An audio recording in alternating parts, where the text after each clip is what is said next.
What's up, everyone? Welcome to today's video. Welcome to the Video Game Fight School channel. Thank you very much for tuning in. So we're going to talk about this because I think it's very pertinent and very important. So shout out to the community here. I really appreciate you guys' audience and everything that you guys have basically have to deal with in terms of our conversations. I've been a little a ways for the last few days, just working on some exploration. You guys know I'm working on my video game. I took a hiatus to basically reconsider if I should even bother doing it. But I think I'm probably going to, at least get something going right now. Now, this report is very important, and you're probably wondering, like, why? Why is this important? Am I not just a gamer? Should I just not play games? Well, I'm no longer just a gamer. I've started, indie development. And so there's a little, conundrum there where gamer, YouTuber, and, developer is starting to kind of collide. So these things are getting more and more important than they probably were at some point. Tom Henderson over here basically says this report that 48% of PlayStation players that play Call of Duty are on the PlayStation 4. That's why past gen isn't going anywhere for Call of Duty. Now, this isn't surprising. I've mentioned this in my other video where we talked about it. But I think from the financial perspective, this makes a whole lot of sense. Zubitech, whom I've muted, because for some reason Zubitech cannot be objective when it comes to PlayStation. They wrote got to cut off at some point. Doesn't look like anytime soon though. Well, why should they have to cut off at some point? If you gain more players on the PlayStation 5 and the PlayStation 4 is continuing to gain more players, there's no need to cut off, because from a sales perspective, what you're going to get is you're going to get a customer base to continue to roll in the franchise. I think Marvel Spider-Man 2 is a very strong case study here, because that game suffered from unavailability. Not being available on the PlayStation 4 probably hit Spider-Man 2 more than you would have liked to admit. Anybody who's been paying attention to that can tell you. All this talk about next-gen features, the games are becoming much more advanced and the old consoles are holding the games back. To me, I think that's a whole bunch of hogwash, because a game's best friend is is the game being available to more players. What this means is you will get a continuity in franchise, and seeing how the economies and seeing how gaming and its demographics are changing, it makes a whole lot of sense. Now, here's something crazy.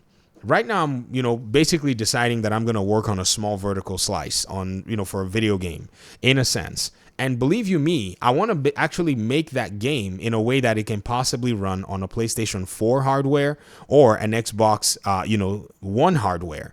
Why? Because I know that market is simply a market that has existing player bases that will give the potential of just making people know about the game. This is a solid business practice. If anybody wanted to jump into this kind of thing, it would be crazy for you not to at least try to target that market, because it gives you a solid opportunity. If you go and leave your title, if it's not possible, it's not possible. Just, you know what I mean? If you can't make your game run on a PlayStation 4, that's a whole different conversation, right? Maybe your ambition was too big and you're like, well, it's not going to work. But if you can do it, man, there's no need not to do it. Because what happens is, if you go and leave everything on the PlayStation 5 and the Series X and Series S, you have basically left out a significant market that is capable of possibly buying your game and changing the entire story for you.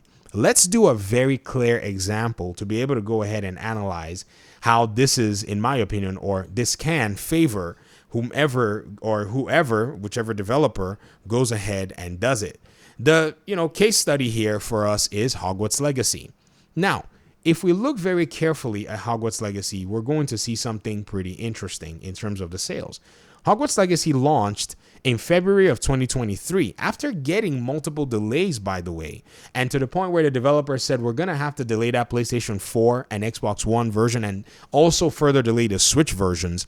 But they ensured that within one calendar window, they were able to make that game available to as many people as possible, thereby landing this game, which pretty much won nothing at the Game Awards, the highest selling game of the year, eventually toppling over Call of Duty.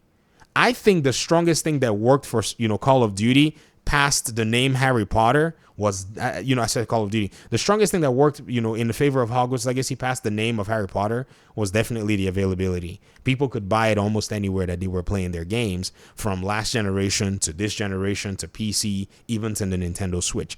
Now, I know there may be the questions about performance and all of that stuff, but again, performance is based on your hardware. Whatever your hardware can carry, the developer is going to try to meet and try to actually do things to meet you and target that hardware without any problems. So ideally, when you see this number of, saying, developers basically continuing to serve the old hardware market, it's only simply because they understand that this is a very great chance for them to be able to do well and be able to meet this audience and meet this target. So at the end of the day, the conversation of these, games holding the generation back is a conversation that we should just probably maybe throw away or throw aside. There's just no need bothering with it. If you have a better machine, you'll be able to enjoy the games at higher frame rates, higher fidelity, get better textures. This has always been the case in the PC world. And I'm seeing this, be interesting because now we're in a hybrid moment where the PS5 exists and the PS4 exists and games are available for both. And you can see that the consoles will support the games at whatever performance that they have the, physical hardware capability to be able to go ahead and support them. So I think this is very interesting overall as a way to pretty much, start seeing things and learning and figuring out what all is going on. And so at the end of the day, it's going to be very interesting.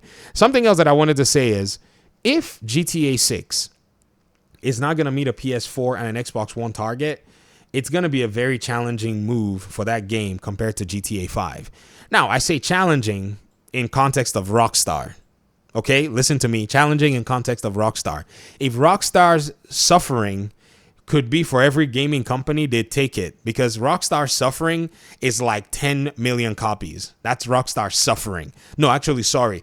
15-20 million copies. That's a Rockstar game just doing so. It's just, this sucks, right? For a GTA game. So if they could have maybe targeted the PS4 and the Xbox One, they could have guaranteed themselves some insane numbers. But we're going to see some interesting numbers when everything comes full circle. Thanks for watching the video. Appreciate you guys' time and audience. And hopefully we can talk pretty soon in another one. Peace out.